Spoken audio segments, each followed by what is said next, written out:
ইসিরে দাঁড়াই হবে না, হয়েছে কাজ। Hello guys, welcome back to Arnath blog. তো সকলকে জানাই শুভ মকর সংক্রান্তি।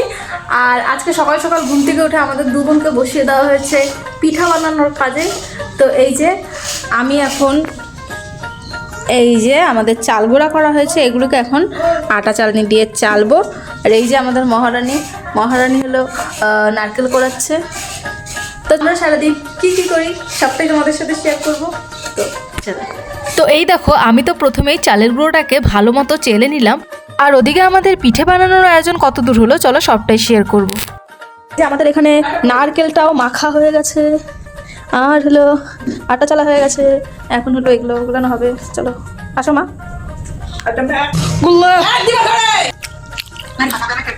হ্যাঁ, 2 টাকা দিচ্ছে। মানে কোনো যুক্তি না তোর।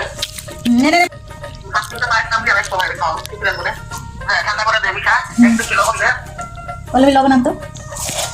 আর এর মধ্যেই আমাদের মাস্টার শেফ বড় মাসির ফোন আসলো, তাই মাও আর চান্স মিস না করে সম্পূর্ণ পিঠার রেসিপি বড় মাসির থেকে নিয়ে নিল।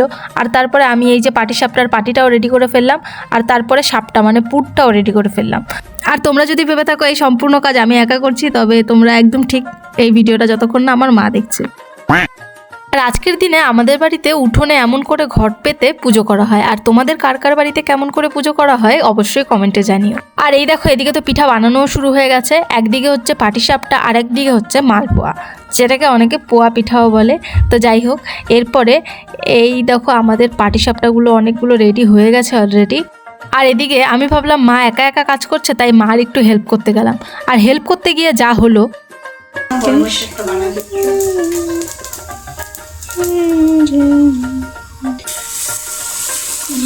ইসিরে দাঁড়াই হবে না, হয়েছে কাজ। তো যাই হয়ে যাক, হাল ছাড়া যাবে না। তাই আমি আবার মালপোয়া থেকে ট্রান্সফার হয়ে চলে আসলাম পাটিসাপটা বানাতে। তো চলো দেখি পাটিসাপটা কেমন হয়। তো প্রথমেই যেটা করতে হবে, একটা এমন বেগুন নিতে হবে, সেটাকে গরম তেলে চুবিয়ে ভালো মতো করে একটা ননস্টিকের তাওয়ায় মেখে নিতে হবে। তারপরে যেটা করতে হবে, এই যে পাটিসাপটার পাটিটা দিয়ে দিতে হবে। এবার দিয়ে খুব করে ঘোরাতে হবে, গোল গোল গোল গোল করার চেষ্টা করতে হবে, কিন্তু গোল না হলেও কিছু করার নেই, ওটা ওইভাবেই রেখে তারপরে ঢাকা দিয়ে দিতে হবে। আর যতক্ষণ ওদিকে পাটিসাপটার পাটিটা রেডি হচ্ছে, ততক্ষণ একটু ক্যাত মেরে পাটিসাপটা নিয়ে ভিডিও করে নিতে হবে। আর এরপর পাটিসাপটাটা রেডি হয়ে গেলে এরপর ওর মধ্যে পুর দিয়ে এভাবে হাত দিয়ে সুন্দর করে গোল গোলে এটা পেঁচাতে হবে। আর তার মধ্যে অনেকবার হাতে ছাকাও খেতে হবে, কোনো ব্যাপার না, যারকে আগে জিত হ্যায়।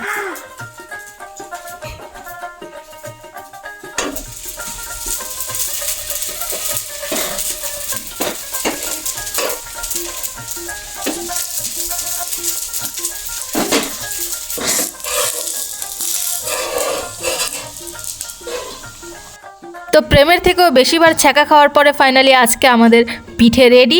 আর আজকে আমাদের বাড়িতে বানানো হয়েছে পাটিসাপটা আর মালপোয়া। তো তোমরা বাড়িতে কে কী পিঠে বানালে অবশ্যই কমেন্টে জানিও। সকলকে জানাই শুভ মকর সংক্রান্তি। আর আজকের ভিডিও এটুকুই, ভালো লাগলে like comment share and subscribe করে দিও। তো টাটা, বাই।